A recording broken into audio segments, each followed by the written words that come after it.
White-tailed deer, the #1 game animal in North America.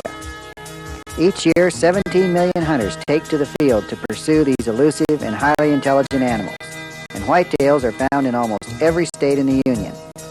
Many whitetail hunters each year venture into new hunting territory. Hunting new and unfamiliar lands is a real challenge to their hunting skills.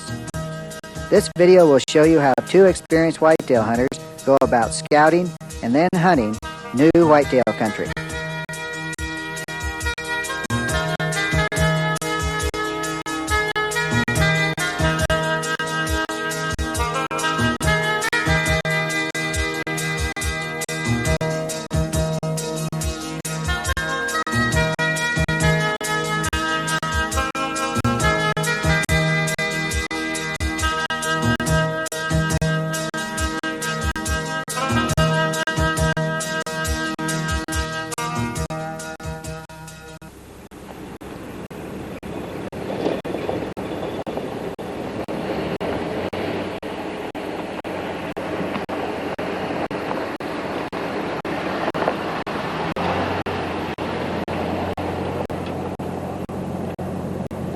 All whitetail hunters know the excitement of starting a hunt in a new region.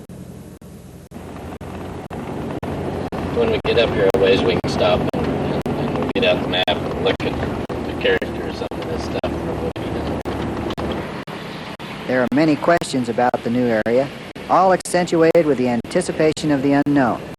How many bucks are up there? Can we find the main trails? Where are the bedding areas?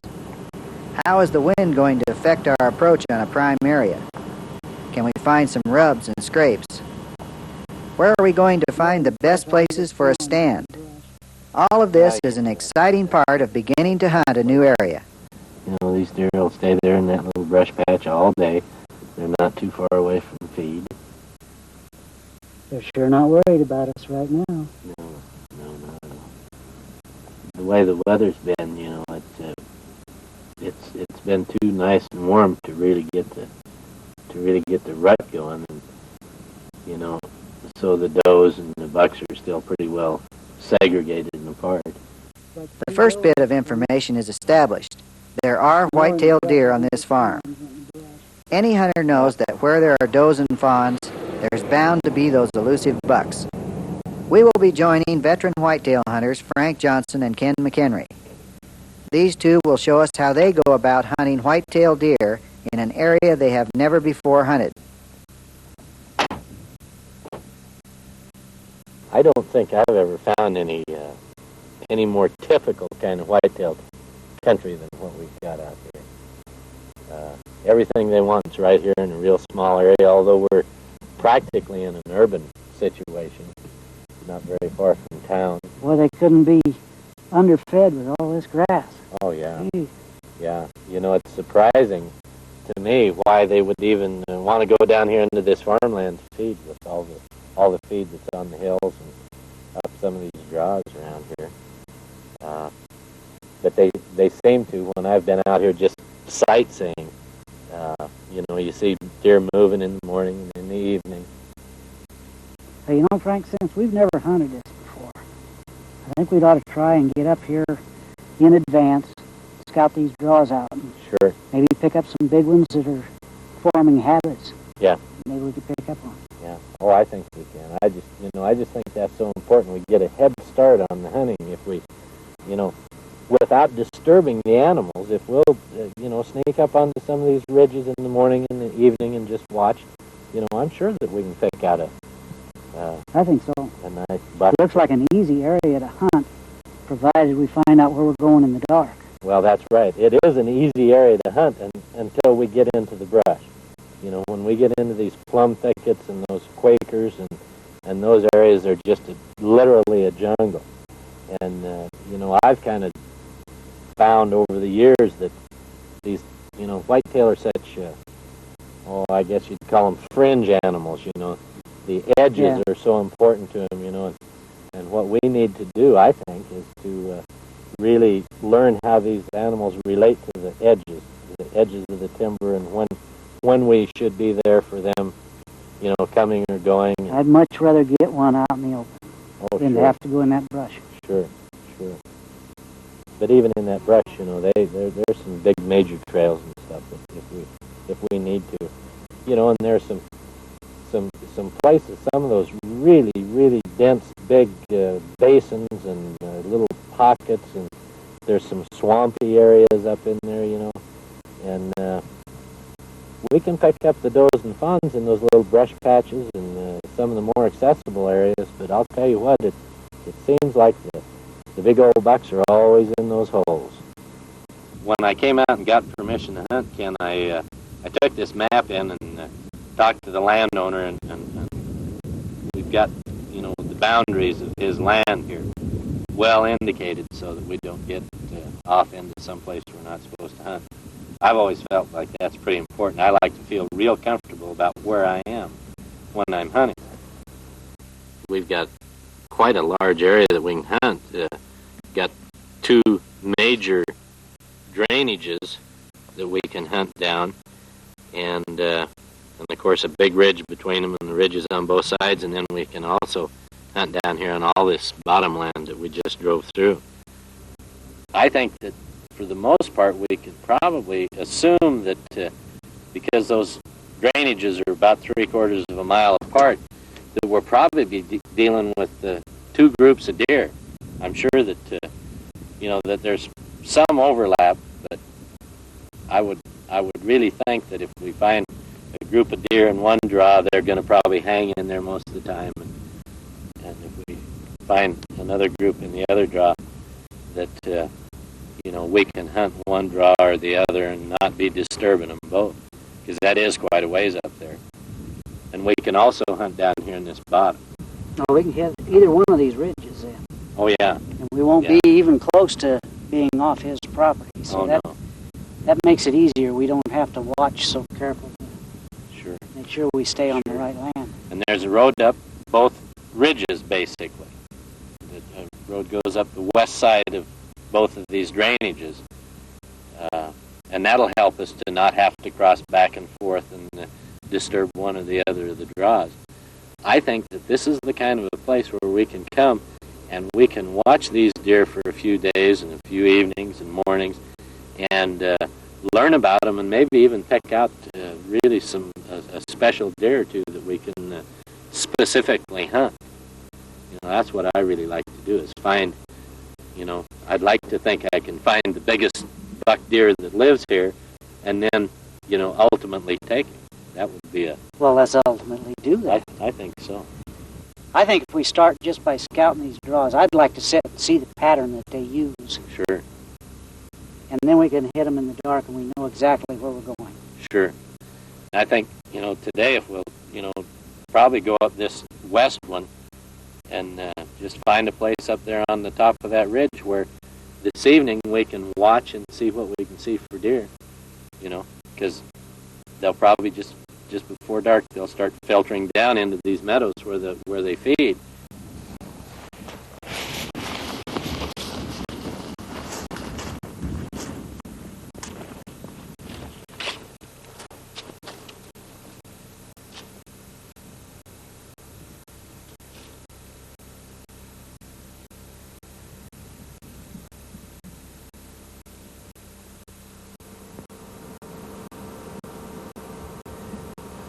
This is really a good place to look from.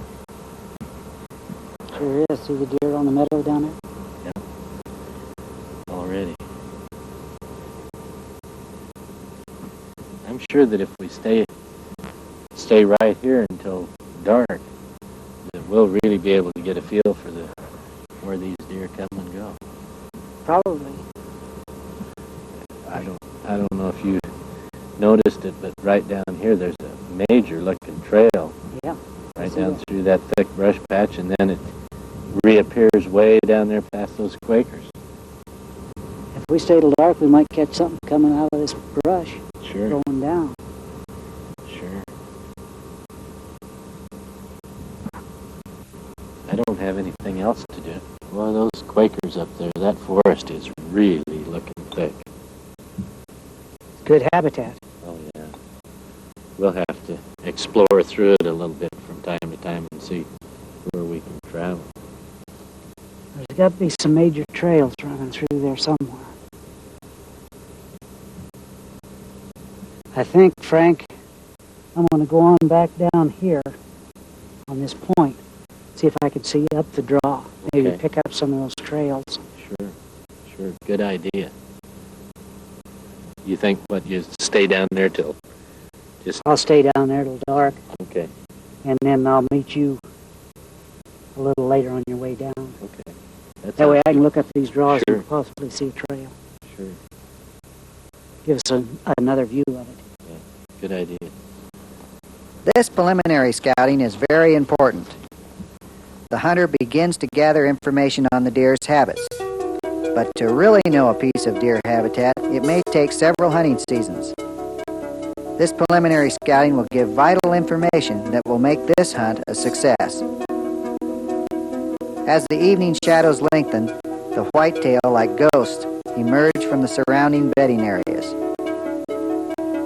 The does and fawns are the first to emerge, walking down to their favorite feeding area.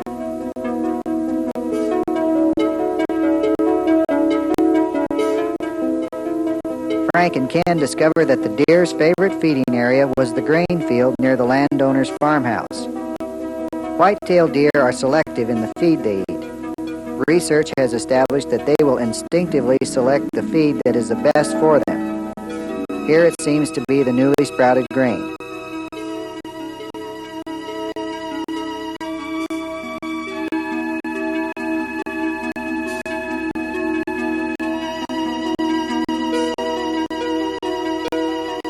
These two small bucks test one another some, but seem more interested in eating.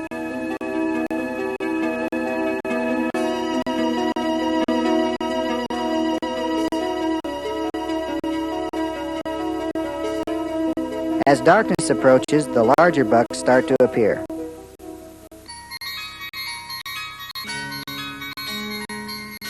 This buck gets Frank's and Ken's attention.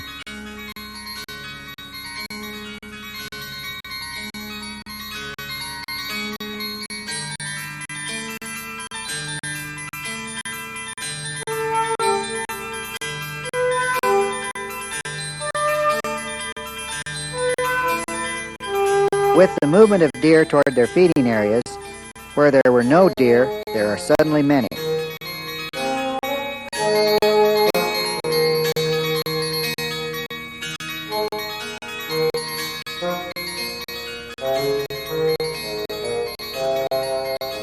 Grab a cup of that coffee, Frank. There was much excitement as Frank and Ken marked down what they had seen on their first scouting trip to their new hunting area. Why don't we, just for the fun of it, mark on this map where we're seeing these deer? Okay, if you remember to pencil this time. Last Oh, time. yeah. And, maybe by the time this is all over with, we'll have some kind of pattern about what they're doing, although I think we know it now. I think where we seen them on the grain field Yeah, was where we were going to see them every Yeah. morning. I think that's right. And they're gonna go up they're gonna go up this draw, and once that draw starts, there's a major trail on both sides of the draw that they go up. That's this west trail is where we saw that funny looking buck, the one with, Yeah, the larger one. yeah, had three on that one side and then that single point on the other.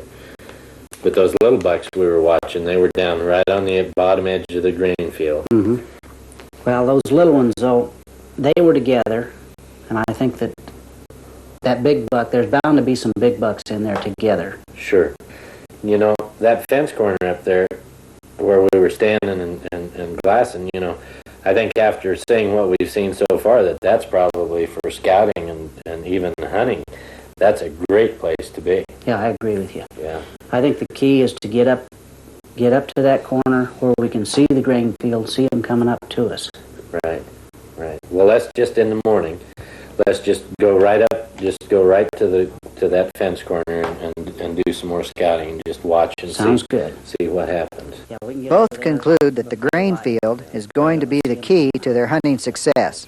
The only place that we've found so far that you can really see all of the deer that are going to come up, even if they come up on the side. Yeah. Well, the thing of it is, they all go the same place. Every day, those big bucks is run right up to the bottom of that draw.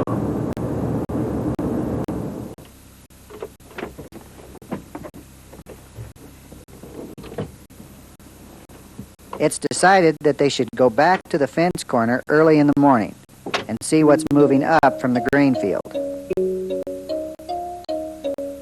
They were not disappointed. 2 large bucks were making their way slowly up the hill.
Well, we were sure right about that grain field. Those deer in there every morning. Those 2 bucks were nice. Yeah, yeah. And they did just what we expected. They moved out of the grain field and up the draw, went up that west trail. Yeah, and I think with a small range like a whitetail has, I think that's their habit. Oh, yeah. No matter which drainage they go up, we can see them from up there. Yeah, that's right. I have no doubt that they're going to stay right in that small area. There's no reason not to. They got what they need. They've got their feed and they got their shelter. It's a well-known fact that white-tailed deer live their entire lives on a relatively small home range, 1 or 2 square miles. This range will vary in size depending on which part of the country you live in. The term square mile is often used, but in reality the deer's range is not square. The whitetail is an animal of the edges, those sheltered places that border areas where good feed, water, and escape cover is available. If that cover follows a stream, the territory will be elongated. If the deer's territory has all the essential elements, it may be smaller than a square mile. By spotting these 2 nice-sized bucks, Frank and Ken have gone a long way towards piecing together where the home range of these 2 bucks might be located. Well, I think tomorrow, when hunt season's on, I think we ought to get up there. Boy, that 1 buck was nice, wasn't he? Yeah, I liked that one. That second one, he had a nice rack. First one, he was, I guess, acceptable, but that second buck, I'm glad we saw him. It makes me feel good to know there's one like that out there. And those 2 guys are going to come up here and they're going to fork up one of these drainages. Yeah. And I think we can intercept them from up there. We decided to scout from that fence corner, but I have no reason now to do anything but hunt from the fence corner. I think that's right. In the morning when the deer are moving, I think it's best if we're kind of in a location, just kind of watch those trails. And, after they've quit moving, then we can go out and, if we haven't got anything, we can start hunting, up the draw and through the brush and do some of that. But I think for the morning, as many deer as they are, that if we do anything but just watch the trails, we'll be kind of defeating ourselves. That's our only problem, is a number of deer. If those does spot us too quick, they might spook those bucks. That's right. But good. The next time we're out there, we'll be hunting. And we'll be right at the fence corner. Yeah. Good. During hunting season, the styles of hunting fall generally into 5 categories: still hunting, trail watching, 2 types of drive hunting, and hunting the rut. To be a successful still hunter requires extensive knowledge of the country and its terrain features. The hunter must understand the wind direction during different types of weather patterns as it relates to this terrain. Then he must understand the movements and habits of the deer.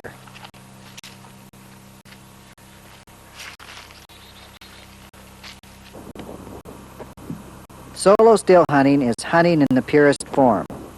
But to be successful requires that the hunter has spent a lot of time, maybe even years, studying the terrain and the habits of the deer. For most, this isn't a practical style of hunting, as today's modern man usually doesn't have the time to devote to gaining the necessary knowledge. The first consideration for the still hunter is the deer's sense of smell. Because it lives in brushy country, the white-tailed deer's sense of smell is its number one defense. The still hunter must determine the direction of the wind and keep checking to see that it doesn't change during his stalk. The still hunter tries to cover as much of an area as possible. By heading straight into the wind, he will cross his hunting territory in a straight line and complete his hunt quickly, and only have covered a small portion of the terrain. Then he will have to return to his starting point downwind, probably with little success. If, however, the hunter quarters into the wind, he can cover the area in a zigzag pattern. In this way, he hunts much more country and extends his effective hunting time. The still hunter works an area slowly, using his eyes and looking all the time for movement and signs of deer. Even in heavy brush, the use of binoculars is helpful. It gives the hunter a different perspective, and movement is more easily detected, even the twitch of an ear. Of all the kinds of whitetail hunting, I prefer still hunting. It gives me an opportunity to be by myself, and it's challenging, and when I am successful, I feel like I've had a real active part in the hunt itself. If I'm watching a trail or involved in a drive, I sometimes feel like maybe I got the deer because of luck, but by still hunting and being by myself and actually stalking an animal, I get a feeling of reward from it. But I think the most important thing for me in still hunting is to not be in a hurry. If I cover the hunting area very, very slowly, I have a real advantage. Some of the things that I try to do is that I try never to give a real good silhouette. That is, to walk across a bare hillside or skyline myself for the animals to see my movement. I like to stay right near the brush, in it if possible, and I always want to know exactly where I'm going. When I go from one location to another, I plan very carefully. I actually look down at the ground and say, I'm going to put my foot here and here and here and here, and when I get over to this next tree, I'm going to stop. That way, I eliminate a lot of chances for making noise, and I can plan to not expose myself any more than is necessary. I'm not much for following tracks unless they're particularly fresh and I know where they might be going. I have from time to time followed tracks, and it seems like they just usually lead to more tracks. When I move from place to place in still hunting, I spend most of my time actually just stopped looking for the animals. Because I'm moving, I know that the deer always have an advantage in the fact that if they're laying down or just standing, they will probably see me move and I won't see them. Deer are very well camouflaged. You can look through a brushy area or a timbered area, and the thing that I always look for is an unusual silhouette or an unusual visual situation. Out in the forest, almost everything is vertical, except a deer. A deer has horizontal lines, its back and its stomach, and just by that horizontal line you can often pick up a deer that you otherwise couldn't see. And I also always look for the silhouette of the ears, the V that the silhouette of the ears makes. And often, if you're close enough, you might even see an ear twitch, and that might be the only part of the deer that you see. Another thing that I do when I'm stopped is not only do I very carefully survey the terrain, I also listen very carefully, because whitetail have an uncanny way of sneaking around behind you and totally avoiding you. And sometimes, if you're real observant, you might possibly hear a deer moving. The still hunter is looking for the deer that might be feeding, standing, or bedded down. This requires that he study the terrain and move slowly, taking advantage of any terrain feature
move them closer. Oh, it's nothing. I was just wondering if you like zoomed in with the kiddos. I tried to zoom, it wouldn't work. Didn't do anything. The zoom might be broken.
Cake? I already had some.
Here, you're gonna stand. You're standing in the middle. That one.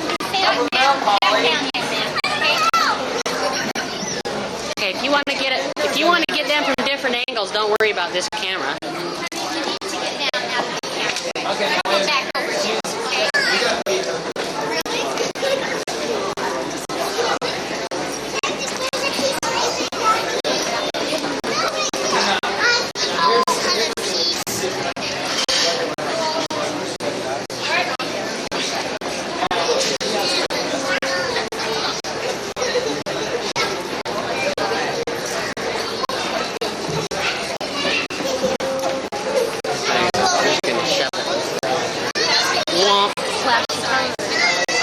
Watch out.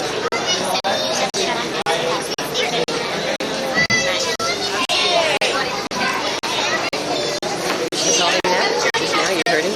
Heard it?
Little what?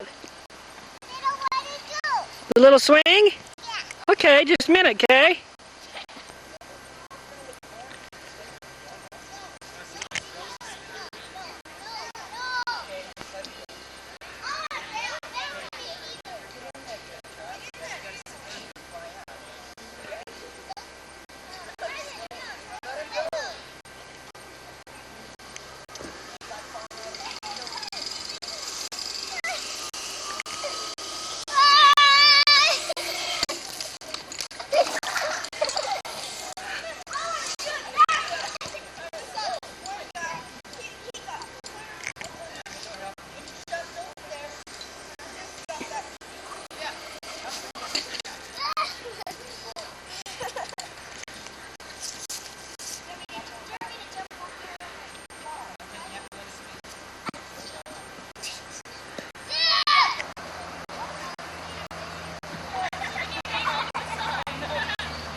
The girls want to do the little swing.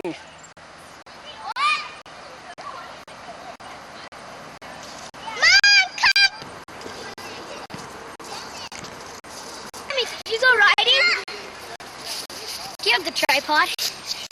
No, I can do with the tripod.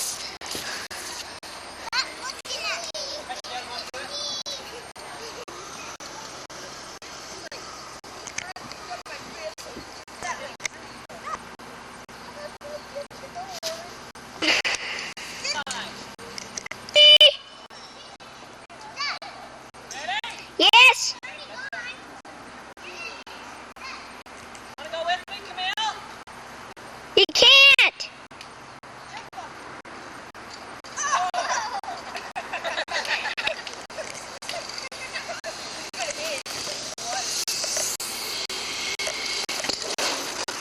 Yeah! Rodeo! This is the imitation of a cowboy hair. He thinks this does actually. He's not. Just kidding, Dad. That's Polly. There's Megan. And there's Polly. Say hi! Telescope. Widen. Hi! Hi, Cammy. There's Cammy. There's the back of Cammy. There's Polly. This. Wait! Go!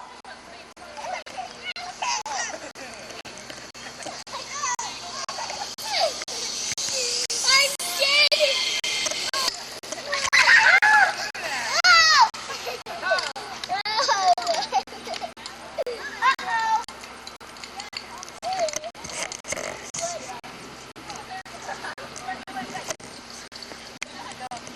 Say hi to the camera. Look in the camera and say hi. Megan, want your nickel? Oh, a nickel.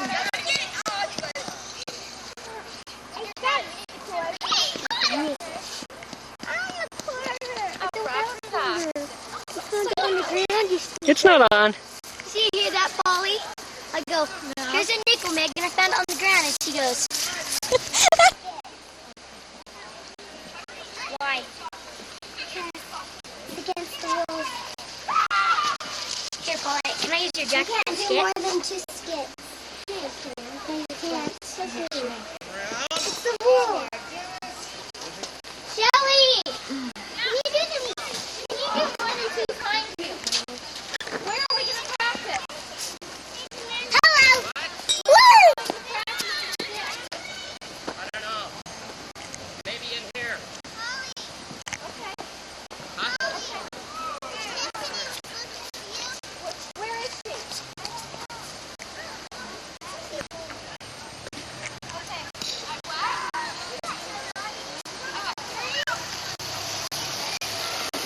Julie!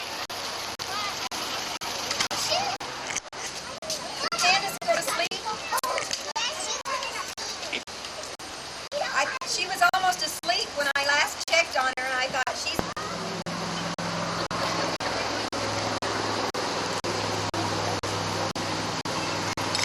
Me and my children?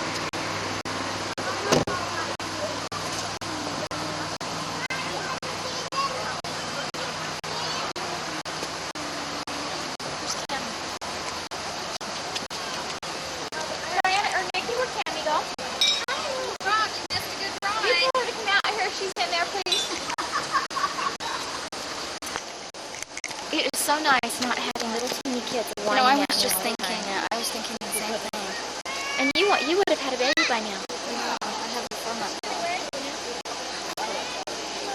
Well, see, on one hand, I keep thinking, I know, so you're the same boat I am. See, I'm thinking the same thing, Polly.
what we're going to do. You got to watch real careful.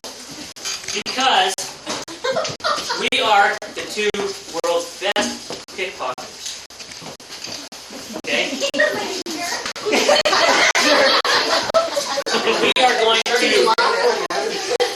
We're going to kind of show our wares here today a little bit. Show them something. Kind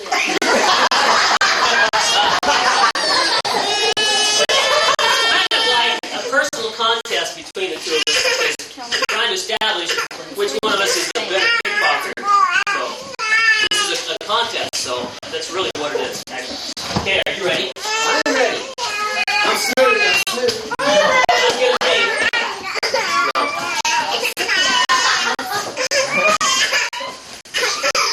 Oh yeah.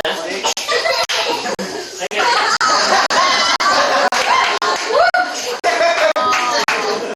This is a Cub Scout gift.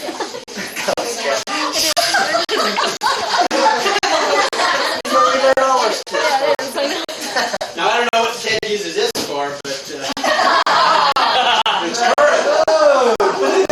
my stuff right here.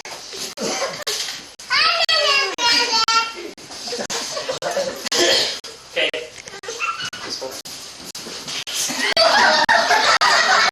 Smooth. No, real smooth.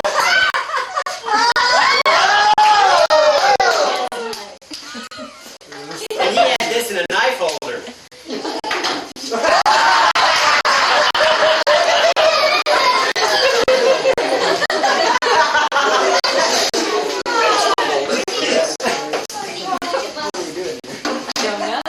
Ready?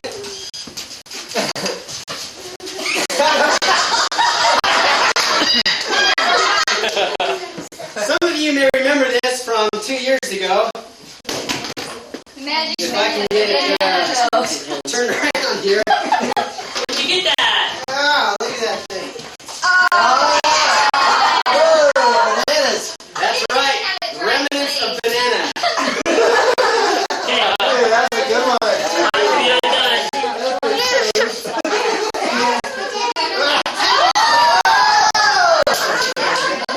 That's for when the pockets don't come out real easily.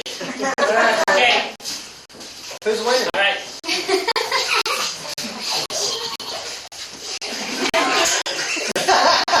You watching this?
What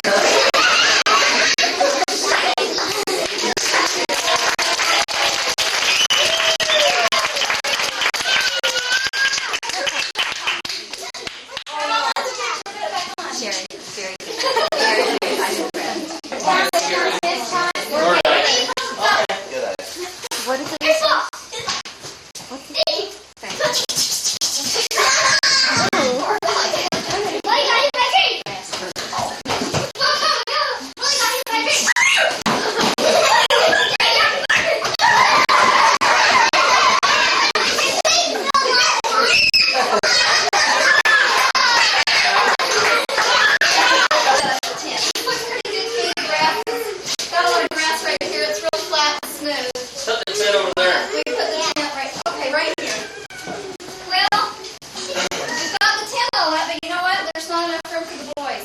Well, we're rough. We'll sleep outside the tent. Sleep down under the stars, I guess. Us girls, Sheena and I will come in the tent and we're going to sleep right here.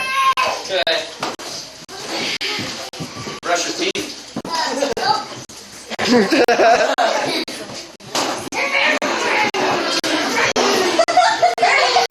Okay, Hell's Angels, just down left.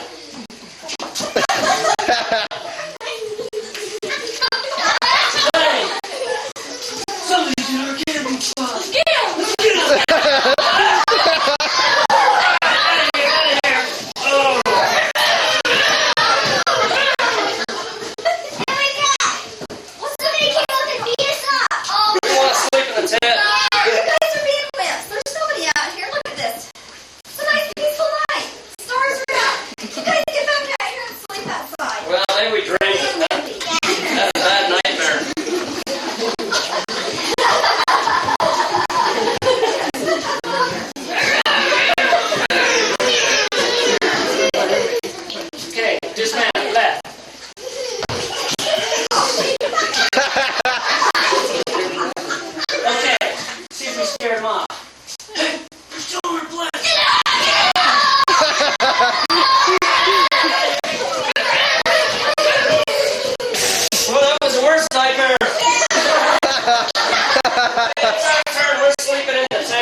Dismount, right.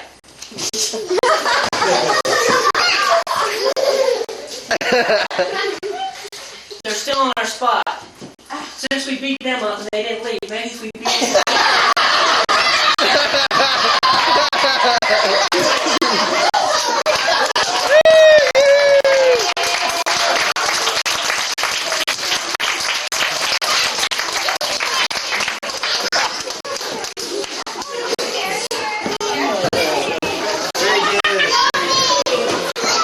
That was pretty good.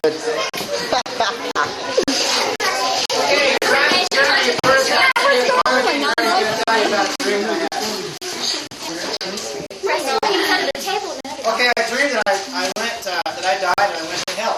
And when I got to hell, I looked around and there were all these fans everywhere. I thought, this is really strange, so I went up and I knocked on the devil's office and I said, can you tell me what all these fans are for? He said, well, there's a fan for every single person on earth, and every time they think bad thoughts, it goes around, well, I told you to blow it. Yeah. This joke. Does anybody know? What? 8 and 8. 8 and AIDS. Oh. Well, for AIDS you get welfare. For AIDS it's farewell.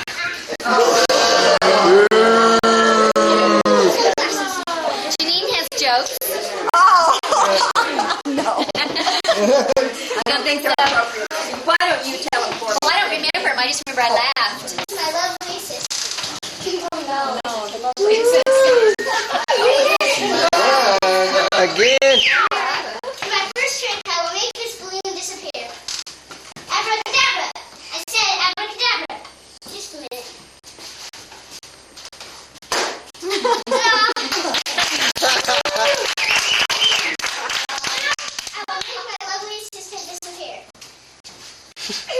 Lovely.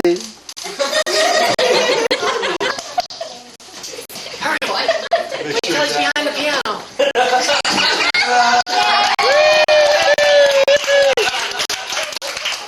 Very good. Okay, I will need somebody from out of the audience for this. Come up here. You look like you're Okay. What are you doing? It's my cat. He can't fall asleep or he'll die. His cat. Yes, it's cat. Okay, well, what do you want me to do? Warren, son. So pick up the bandana. Okay, boss, whatever. Now fold it in half. Is he your boss? Yeah. Okay. Make sure you remember lunch. I'm gonna kill him. Okay.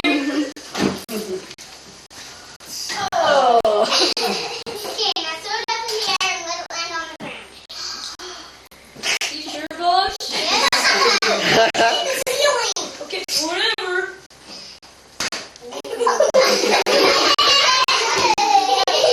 Smash it. Don't do it. No, boss. Don't do it. You sure? Sure you remember about lunch. But, boss. Now. Okay.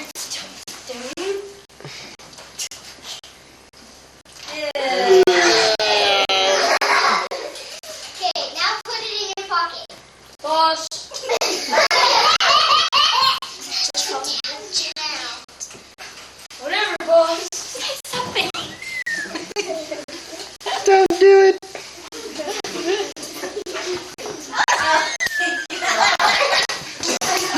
Okay, now pat it 3 times. No, boss. Just a minute.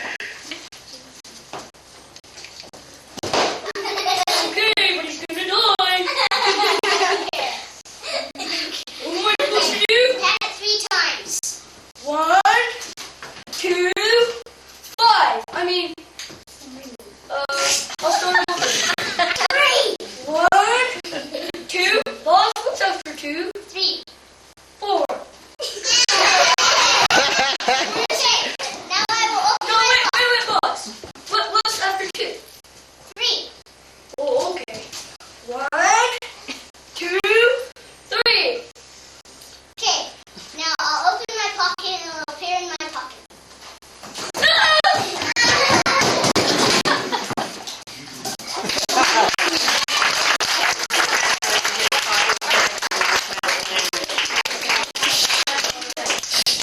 Actually has a reading. Now, guys, kids, we've got a lot of nice things and funny things for you guys. Now we got to really pay attention and pass the skit. Listen to reading. Well, this is a change of pace. You want this recorded? Jeremy. Do you want me to try to get it? I'm quite yours.